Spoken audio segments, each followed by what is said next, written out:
মালদায় জাল নোটের অবৈধ কারবার রুখতে কার্যত কোমর বেঁধে ময়দানে নেমে পড়েছে মালদা জেলা পুলিশ। জারি অঙ্গ হিসাবে ফের মালদায় উদ্ধার করল বিপুল অঙ্কের জাল নোট। ৮ লক্ষ টাকার জাল নোট সহ এক পাচারকারী ধরা পড়ল মালদার বৈষ্ণবনগর থানার পুলিশের জালে। পুলিশ সূত্রে জানা গিয়েছে, ধৃত জাল নোট পাচারকারীর নাম আনারুল শেখ। তার বাড়ি বৈষ্ণবনগর থানার বাখরাবাদ এলাকায়। সে বাংলাদেশ সীমান্তবর্তী এলাকা থেকে জাল নোট সংগ্রহ করে মোটর বাইক নিয়ে অন্যত্র পাচার করতে যাচ্ছিল, যা মালদা জেলা পুলিশের স্পেশাল টিম বিশেষ সূত্রে খবর জানতে পারে এবং সেই মতো বৈষ্ণবনগর থানার পুলিশকে খবর দেয়। সেই খবরের ভিত্তিতে সাত সকালে পুলিশ তাকে বৈষ্ণবনগরের জীবন মোড় এলাকা থেকে পাকড়াও করে। তল্লাশিতে ধৃতের হেফাজত থেকে উদ্ধার করা হয়েছে ৮ লক্ষ টাকার জাল নোট। উদ্ধার সমস্ত নোট 500 টাকার।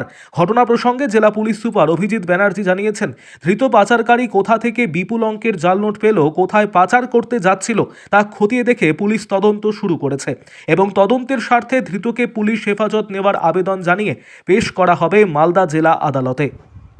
আরও আপডেট থাকতে আমাদের ভিডিও শেয়ার ও ফেসবুক পেজটিকে লাইক করে ফলো করে দিন। স্পেশাল টিম একটা ইনফরমেশনকে ওয়ার্কআউট করে, যে সোর্স ইনফরমেশন আমরা পেয়েছিলাম যে আনারুল শেখ বলে একজন ব্যক্তি বাখরাবাদে যার বাড়ি মঞ্জুটোলাতে, সে কিছু এফআইসিএন নিয়ে আসছে এবং সেটাকে সে সার্কুলেট করবে। আমরা তাকে ইন্টারসেপ্ট করি, তার কাছ থেকে প্রায় 8 লাখ টাকার 500 টাকার ডিনোমিনেশনের এফআইসিএন রিকভারি করি। তাকে আমরা অ্যারেস্ট করেছি।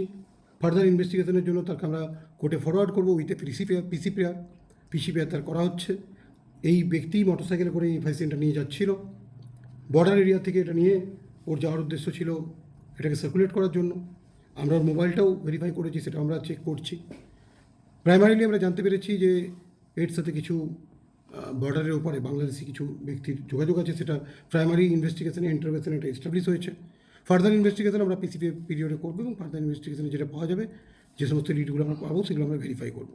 স্যার, গত এক মাসে মোটামুটি কত টাকা এফআইসিএন মোর দেন 40 lakhs 42-3 lakhs এফআইসিএন আমরা রিকভারি করেছি। আমরা এই এফআইসিএনের কনটেক্সটে প্রায় 6 জন অ্যাকিউজকে অ্যারেস্ট করেছি। এদের কাছ থেকে আমরা যে লিডগুলো পেয়েছি সেগুলো আমরা ভেরিফাই করছি। আমাদের এখানে মেনলি যে নোটগুলো এসছে আমরা দেখছি সেটা 9K সিরিজের আর 9RK সিরিজের।